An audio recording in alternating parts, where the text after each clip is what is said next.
The Society of Professional Journalists outlined 4 key principles for their members: seek truth and report it, minimize harm, act independently, and be accountable and transparent. One initiative celebrates those principles while also highlighting a significant divide between the media and institutions of faith. Why? Well, according to them, less than 20% of journalists feel they understand the nuances of faith. 78% say faith stereotypes should receive the same or more attention as race and gender receives. And 80% of people, according to their studies, believe religious groups fail to provide media the necessary context about their own faith and its institutions. In this iteration of the Swift Hour, I sit down with Sherinian, a leading communications expert, on why he is so focused on finding faith in our media.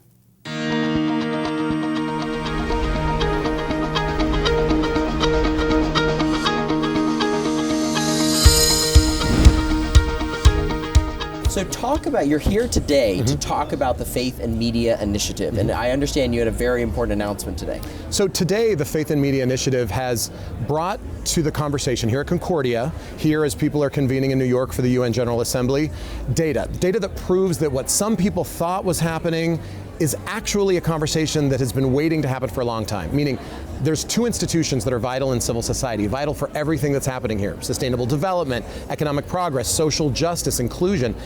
2 sectors, the faith sector and the media sector, they're not talking to each other.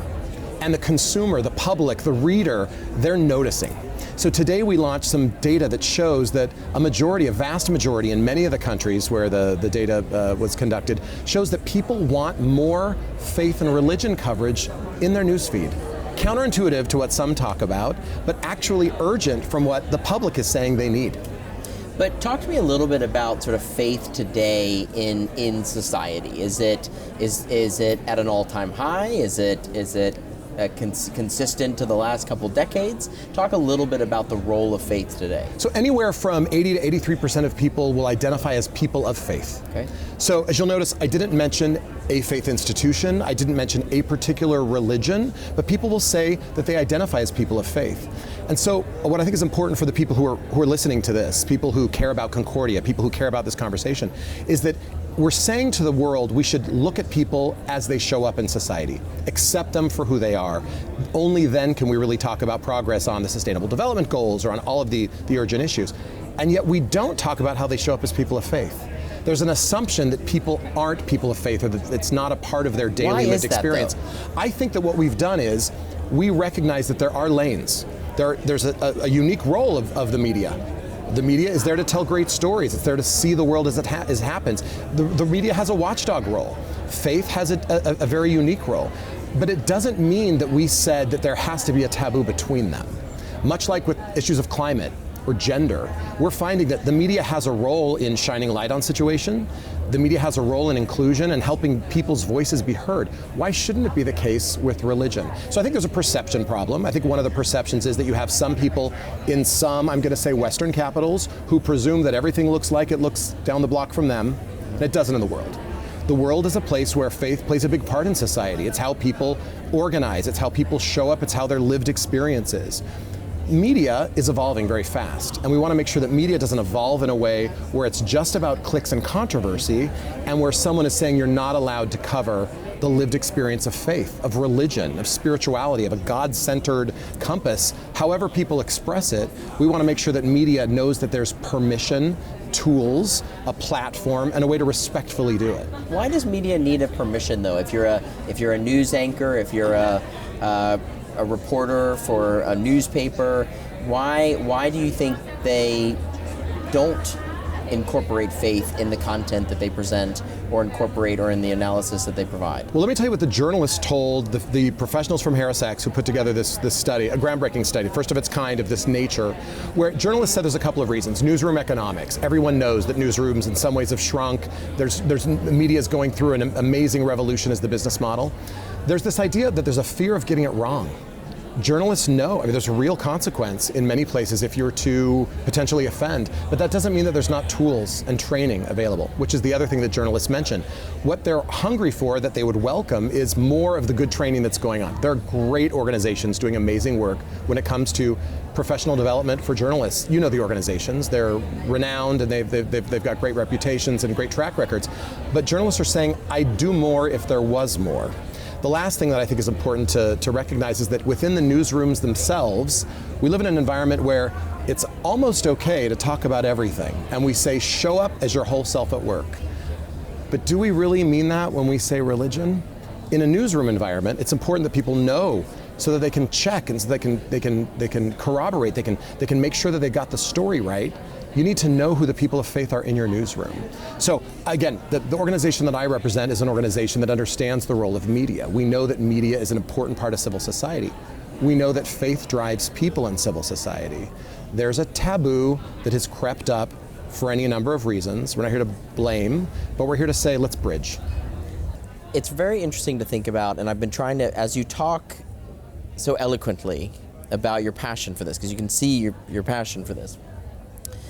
I'm trying to think of specific examples of news stories and news coverage where you can incorporate faith in that coverage. And I think about, let's go to a very negative but all too common story in the United States, a mass shooting. And it was always so interesting to me on any of the channels and any of the interviews when victims' families will talk about the role of faith in their life.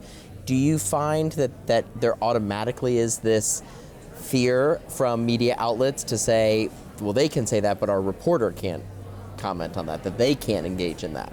I depend on my reporter to let me know, and I depend on my news feed to help me understand that what I'm getting is an integral part of the story, but that in talking about a person's faith or their gender or the city that they come from or how they identify in life, societies aren't a monolith. And that's a great thing that great journalism does. It shows you that this person, this particular congregation or community, has said this, or is identifying with a tragedy like the one that you lay out as an example, that this is how they're organized, but they don't represent that faith community globally or maybe within the state, and that there's diversity within them. I think one of the important things, as you talk about what are the examples, great journalism does a great job when it goes sometimes beyond the institutional spokesperson. They obviously should and do talk to the institution, but then when they get the lived experience, the data shows again that there's a hunger among people. Now I'm talking about the news consumer. They're saying to the journalist, they're saying to all of us, give us examples, consult with the institution, but talk to us about the lived experience. Look, we're here in New York. People who are here represent a number of communities, including the global development community. I'd like to ask the question, how could we do better when we talk about people of faith as it relates to global development? Lots of times we talk about the last mile or implementation or maybe the donor aspect of the faith community. But how often do we talk about the complexities of what it means to be a part of those societies? I think media has a role there. Some outlets do a great job. Some people are doing creative work on it, but I think we could all do better. And the public says they want more. They said they'll pay for it or they'll consult their news more if there's actually more faith in their newsfeed. Can you give some examples of the media outlets that, or specific reporters maybe, that you say this is the gold standard? So, and if I'm putting you on the spot, don't worry. So I am gonna bring out a sector though. I think that those who focus on the humanitarian sector and those news outlets that have maintained specialized reporters who understand the humanitarian situation, the realities, the complexities, I think they do a great job. I think that they have done that. I just came back from the Gulf region where I was able to talk with reporters who said, look, we know that this is a part of lived society. We know it's super complicated, so it's important that it shows up every single day.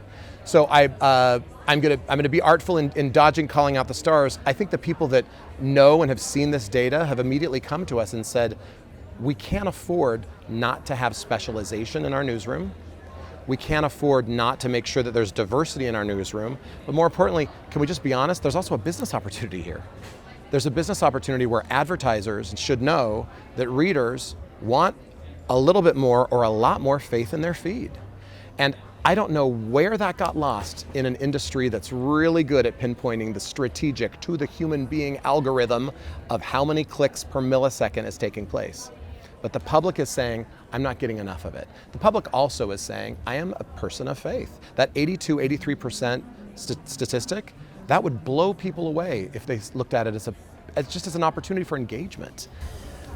When you talk about faith, how do you talk about it without excluding, focusing on certain religions and not excluding others? Good. It's a good point, and even within religions, correct? I had just stated this. It's too easy to say that this person represents all people of faith of a particular community. They don't. We're complicated. We're complicated people and groups. There's power in plurality. So the bottom line is the great reporting, the reporting that I personally feel is great, is when they will show me the faces and voices and the stories of multiple people within a faith community. I think that's powerful. I think when you have people that are grappling with a huge issue, economic empowerment, climate change, any of the big ills that we know have to be reversed if we're going to live in a peaceful, prosperous, better world. Those stories, and the best way to make sure that what you're doing is getting the whole picture, is to see plurality inside anytime you're talking about faith. I think that's important. The other piece is to call out the fact that there are resources. Great journalism does that. Great journalism doesn't say the end of my story is the end of the story. And it's inspired people to go beyond. I think that we have some outlets out there right now that are doing that have the courage to say, even if you click off of my page, I want to make sure that my reader knows that I'm in it for the long run with you. I want you to be informed. I want you to be engaged. I really want you to be in the world. I want you to see yourself in my reporting, but I want you to be hungry to see the people who aren't part of your community.